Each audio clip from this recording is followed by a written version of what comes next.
Hey guys, this is Brian with WD with me and live in Epcot Center. We are coming to you now from the UK Pavilion, and again, for those of you guys that don't know me, I am a former Disney Imagineer. I was a show writer in creative development, so helped create the magic out here at Disney for a few years. Now I've got a website that you can go check out called wdwithme.com.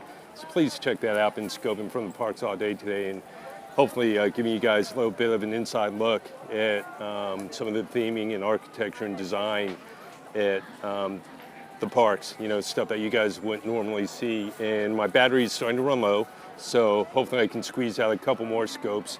But this is one that I wanted to get in. It's at the UK, and I wanted to take you guys back through an area that I think most people tend to walk by and bypass, and they don't really see or notice a whole lot. And next time you're out here, make sure, if you remember, to kind of check out this view of the UK Pavilion. Rather than going through the front, I'm going to go ahead and take a hard left here, and this is coming around from over the bridge in the World Showcase into UK. So take the hard left, you'll go under this trellis, and you come to a gorgeous English garden here. Isn't that wonderful? And the again, the theming and detail and architecture, you know, you just expect Mary Poppins to walk out at like any second. The thatched roof, kind of interesting. Again, a little Imagineering magic there. That's not real thatch, as I understand it. That's actually metal that they put up there to look like thatch. So again, it holds up to the Florida weather, hurricane proof and all that good stuff. The bricks, again, not real bricks, you know, it's all rock work and cement that is just designed to look like brick. And again, just really gorgeous. Again, something that most people don't see. I'm gonna spin around this way. It is definitely a great place to kind of come relax and kind of chill out and get away. And as we come through here, you'll start seeing more people around here, because this is the stage in the back where you have a lot of acts that get up there, a lot of great musical acts. But again, if you just want to kind of get away from it while you're out here in Epcot and relax a little bit, you know, this is a great place to do it. So spin back around. Everything from the cobblestone streets to the Tudor style, you know, facades out here. You know, just wonderful. Yeah. A lot of people do kind of pass this part, and again, it's, you know, really kind of, there's so many nooks and crannies out here that you can check out. So, you know, a lot of people, they think, well, I've been to Epcot, I've been to the Magic Kingdom many times before. What's there new for me to see?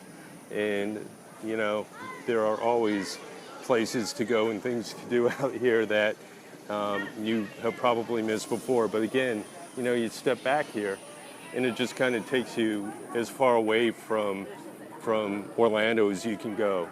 So I'm going to keep walking around, guys, a little bit. Oh, let's rock and roll. Hang on. We got a band coming on, so. And it sounds like a Beatles tribute. So I'm going to take a break from teaching you guys, and we're going to listen. To the UK. If that's okay with you.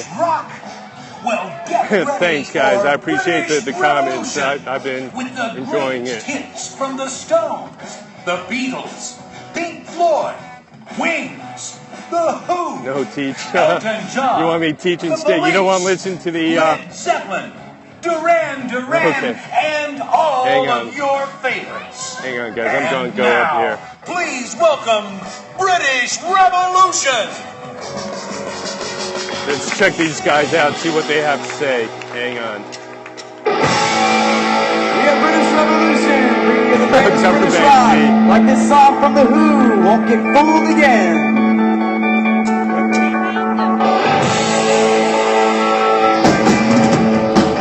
I promise I'll get back to teaching you guys in a little bit. I know, man. Okay, hang on, single rider. We'll get to you. With our children at our feet, and the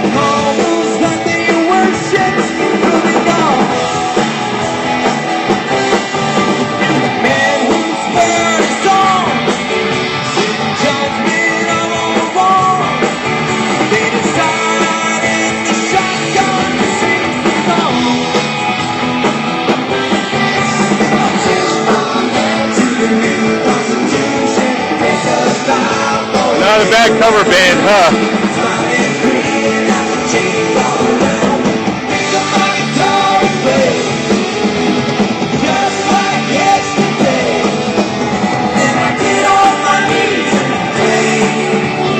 So the gazebo is reminiscent of the gazebos that you see in the parks in like Hyde Park in London.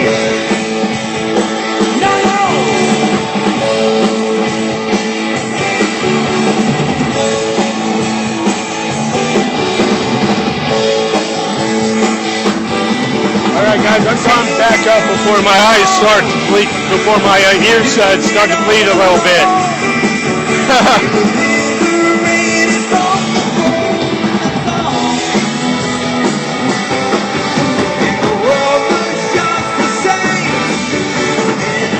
I do miss Off Kilter though, huh? Those guys were awesome.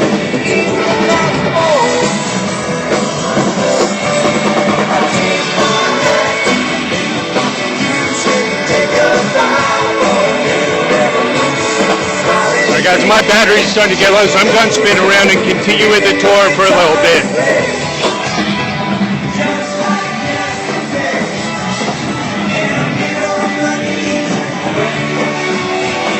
So welcome to London. Everyone's in the park just kind of hanging out.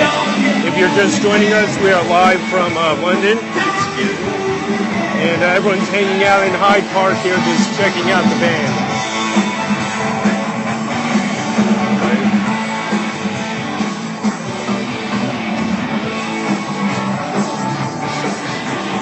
Boy, sometimes I think it's really rough living here, you know, and having to work out here. All right, so we're going to continue down the street. Again, a wonderful example here of forced perspective. I'm actually working, if you can believe it. I'm working for you guys. This is go check out my website, wdwithme.com. I am a former Disney Imagineer. And I now consult and do business consulting on how to think like an Imagineer. And I take people into the theme parks and give them personal tours of the park through a Imagineer's point of view, former Imagineer's point of view. So that's what I do. Check me out at wdwithme.com. So I'm going to kind of keep walking out here towards the center square. So there we go. Again, here's that patched roof I was talking about, and if you look close, you will see that it looks like patch, but that is actually painted steel. So I got in close there for you so you can check that out. You know, it's the art of illusion. I was going to show you before too, real quick, before I wrap up. There's a really nice example of what we call forced perspective to make the buildings look taller, and you see this a lot at the buildings out here in EPCOT, where at the base of the building the design elements are larger, and as you go higher up on the building they start to get smaller. So the bricks, for example, at eye level down here are going to be normal size, but as you go up higher the bricks actually are smaller. What's an Imagineer? So Imagineers are the guys who actually design and develop all of the attractions and all of the creative stuff for the theme parks. And in my case, I was what was called a show writer. There are lots of different kinds of Imagineers. There are architects, there are artists. My specialty was writing, so I got to write bad jokes for the Jungle Cruise and a lot of the attractions and come up with bad puns for signs. Guys or girls can be either or, and there you have it. So that was a quick tour of England. Hope you guys enjoyed it. My battery warning is coming on here, so I'm going to go ahead and shut down and try and recharge a little bit so I can maybe get one more scope out. Okay? And we will see you around, and thank you very much for that plug there. I hope you guys have enjoyed it. If you can't tell, I've been very nervous doing these. And I feel like sometimes I'm just babbling incoherently. So I appreciate the good feedback, guys. It's been a lot of fun, and hopefully I'll squeeze one or two more scopes out for you before I leave. Okay? Have a great day, guys. We'll talk to you soon.